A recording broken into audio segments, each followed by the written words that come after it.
இப்போ அசோகன் என்ற இளைஞனோட ஒரு சூப்பர் கதை சொல்றேன். அசோகன் ஊர்ல பணம் சந்தைன்னு எல்லாம் இருந்துச்சு.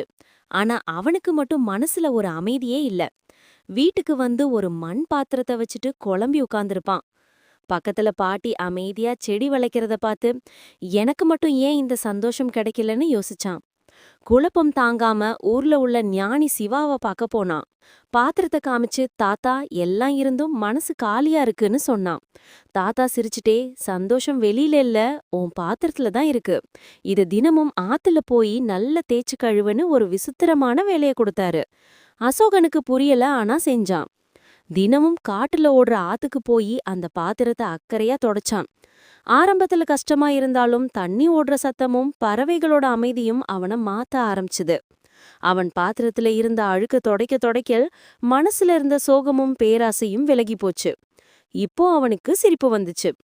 அப்புறம் ஒரு நாள் காலையில மலை மேல போய் உட்கார்ந்தா ஊர் முழுக்க பிரகாசமா தெரிஞ்சுச்சு. அவன் கையில இருந்த பாத்திரம் இப்போ திருப்தியால நிரம்பி இருந்துச்சு. சந்தோஷம்னா புதுசா எதையும் வாங்குறதில்ல, மனச தினமும் சுத்தமா வச்சுக்கிறது தான்னு புரிஞ்சுக்கிட்டான். அசோகன் இப்போ புது மனிதன். தன்னோட மகிழ்ச்சியை எல்லாரோடும் பகிர்ந்துக்க ஆசைப்பட்டான். அதான் இப்போ 2 குழந்தைகளை கைப்பிடிச்சு கூட்டிட்டு ஊர் மக்கள் அறுவடை செய்யற தோப்புல தலைவனா போறான். அசோகனோட தெளிவான மனசுனால ஊர் மக்களும் சேர்ந்து சந்தோஷமா வாழ ஆரம்பிச்சாங்க.